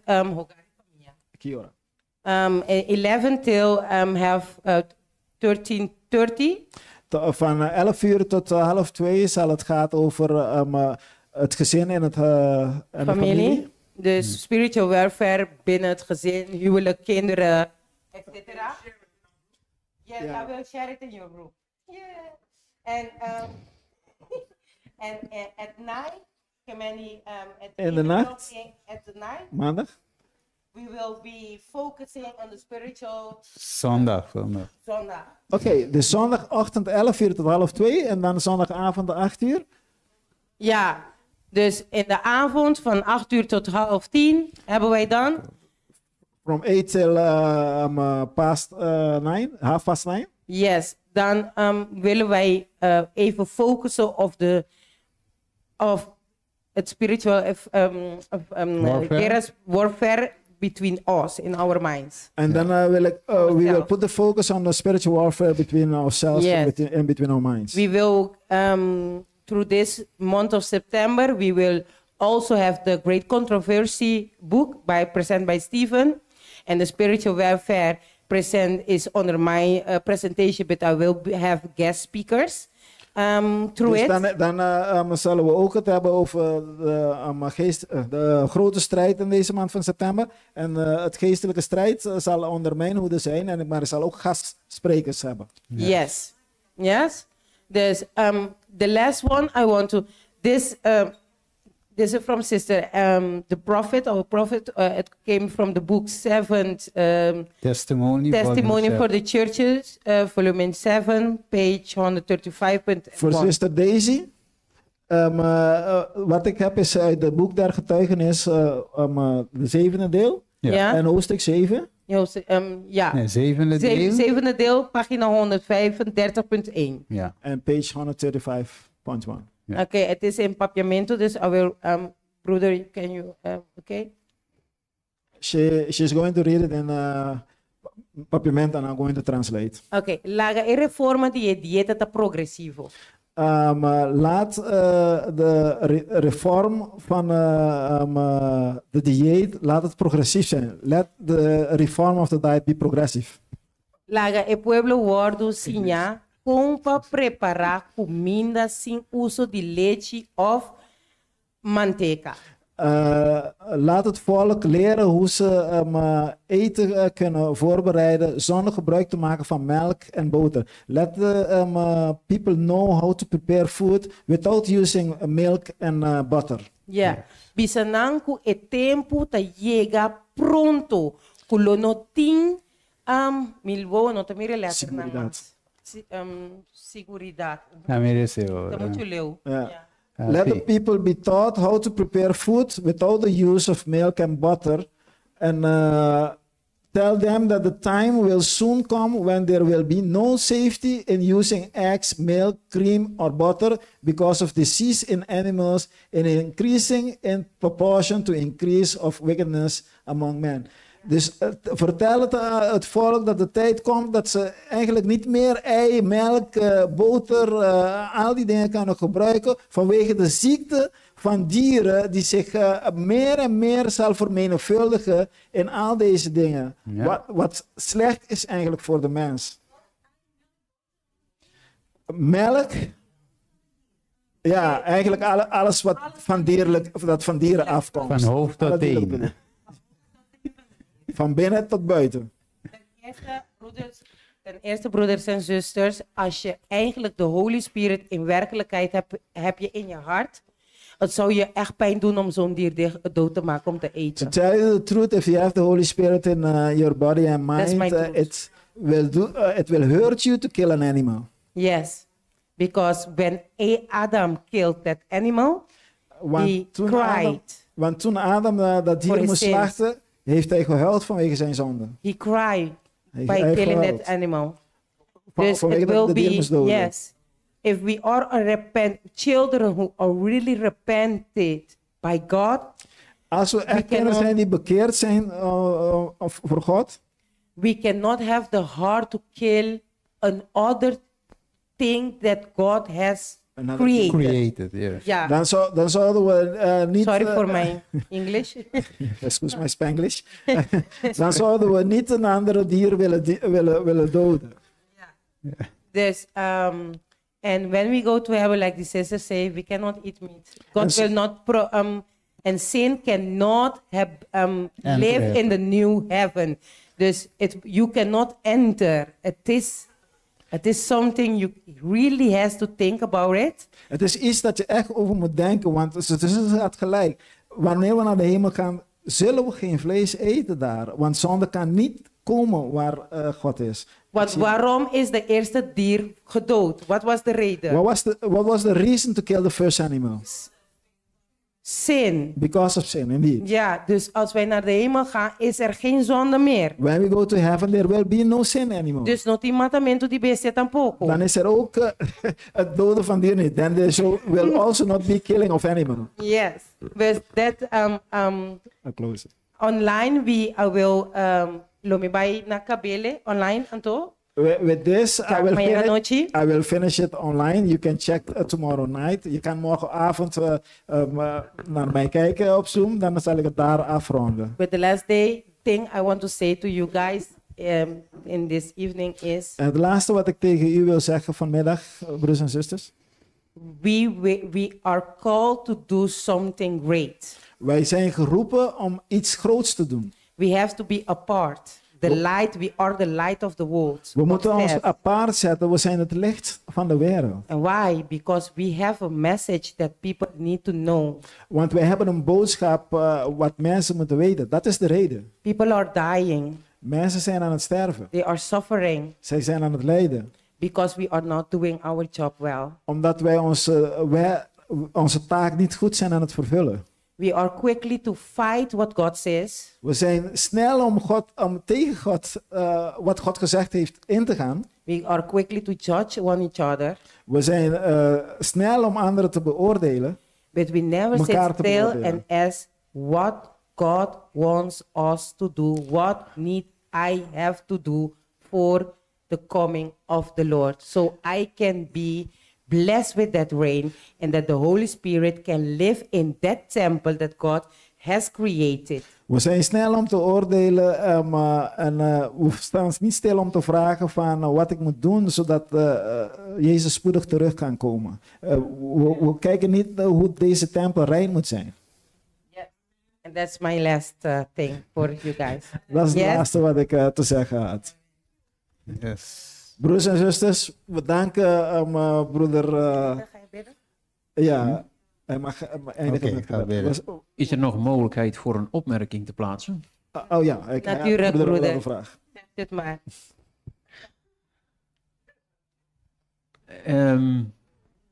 Is there a possibility to say something more, brother is asking? We hebben allemaal te maken met onze struggelingen rondom voedsel. We all have to deal with our struggles that we have when it comes to food. Zelfs als je al een plantaardig dieet aan het volgen bent. Even if you are already following a plant-based diet. Hebben we nog steeds onze struggelingen. We still have to talk about the struggles. Exactly. Sugar. Exactly. The sugar. The sugar. Yes, I have that too. I'm the biggest. I'm the biggest. I'm the biggest. Ik ben de grootste hier wat suikerprobleem heeft. Om de mensen te bemoedigen. To motivate the people. Om van het vlees af te komen. To come off the animal food. Punt 1. You shall not kill. Punt 1 zegt, gij zult niet doden. Dat heeft ook te maken met, u zult geen dieren doden. Dat is 1. It also has to deal with that you should not kill animals. Ten tweede, inderdaad, in de laatste dagen, want we hebben, als we de Bijbel alleen openslaan, is het moeilijk om daaruit op te maken dat wij geen vlees meer zouden eten. And second, it is, if we open the Bible, difficult to find out that we should not eat meat. Maar in deze dagen, het is niet alleen de ziektes die de dieren hebben. It's not only the sickness that are in the animals. Ik hoorde ook een zuster hebben over de pollution van al het eten in wezen. En ik heb ook Am I right? de zuster horen spreken over de verontreiniging van alle voedsel dat wij eten. Maar het, Pollution of all the food that we eat. maar het concentreert zich in dieren nog veel meer. But in animals, it is concentrated on a higher level. Daar waar wij een maaltijdje bonen eten, om maar even als voorbeeld te nemen. There, to give an example, where we are eating a meal with beans. Die verontreinigd zijn door regenwater wat niet meer zuiver is. De bodem die niet meer zuiver is. That may be polluted by the rain that is not clean anymore. Or the ground where the plant is in is not clean anymore. Ze zijn verontreinigd. They Is are het polluted. zo dat een liter melk, voordat die geproduceerd is, kost heel veel schoteltjes bonen? So to produce 1 liter of milk, it is more than to produce 1 bonen. Beans. A bowl of beans. Thank you. De beans. Yeah, but the bowl. Dus een koe eet gras, maar hij eet ook gewoon bonen. Als je hem geeft, eet hij ook bonen. Ik wil de gelijkenis leggen tussen 1 bord bonen, die dus ook al niet meer zuiver is in heden ten dagen. Mm-hmm. Maar als wij van een dier eten, het melk of zijn vlees, hij eet nog veel meer. Dus de verontreiniging die wij binnenkrijgen, is veel hoger geconcentreerd in alles wat dierlijk voedsel bevat. Okay, brother was making the comparison. He says about the animal, a cow that is eating the grass, but also even if you give him the beans, he would eat it. He said the pollution goes in him. He gets more polluted, and we are eating that flesh. Ja. It's a higher concentration indeed. Maar nu nog één ding wat ik nog wilde melden. Ik It's hoor one thing- zoveel en ik zie het ook regelmatig. And now it's one thing more I Over want to het say eten because I van see it a lot. die geliefde kip. About the eating of that loved chicken. Fried chicken. Er zijn velen There is a lot. onder ons die zeggen dan nog wel van ja, maar ik eet kosher. But that are saying that, oh, I'm eating kosher. En met kosher bedoelen ze de voorschriften van Leviticus 11. And I hope they mean it's what is there in Leviticus 11. Maar als we Leviticus 11 goed bestuderen, zien wij if we should study Leviticus 11 carefully, dat de dieren die rein zijn, that those animals that are kosher, zijn geen opruimers. Are not cleaners. Dan moeten we maar eens een kip gaan bestuderen wat die eet. Then we should study a chicken what he eat. Because he's a cleaner and a fertilizer. Yes. Precies. Want het is, oké, het is een reiniger eigenlijk. Een schap. Geef een kip een muis en hij eet hem op. If you give a chicken a mouse, it will eat it. And many chicken in Holland eat mice, white mice.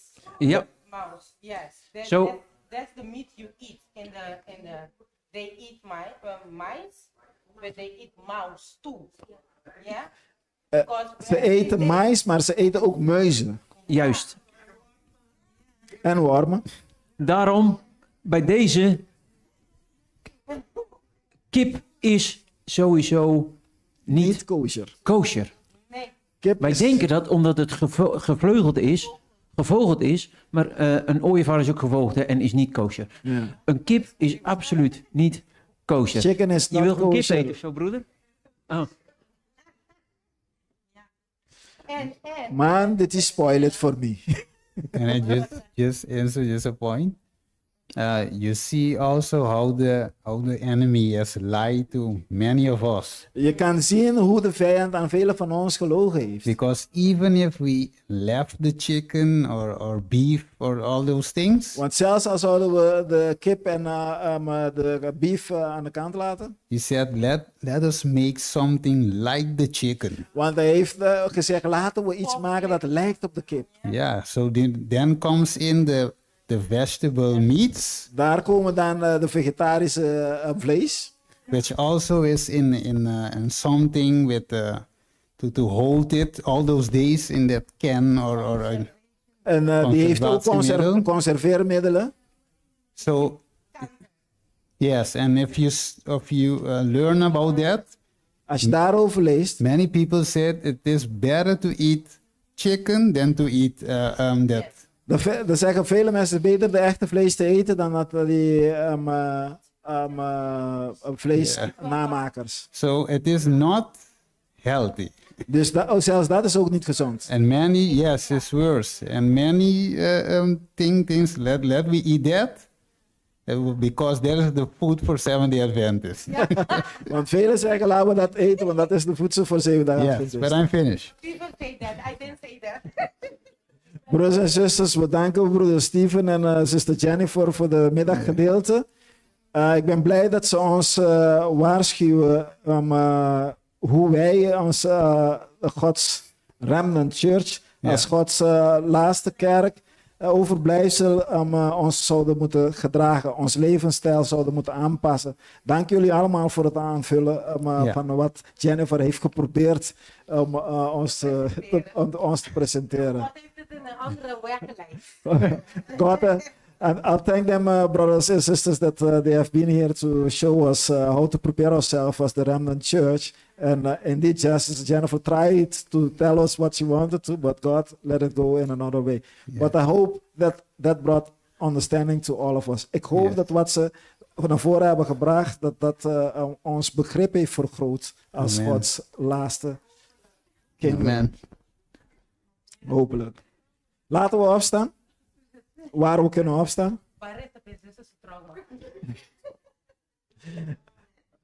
Ik zal broeder Steven dat vragen, want broeder Steven heeft meer met dit met de stok moeten slaan. We going to pray? Yeah.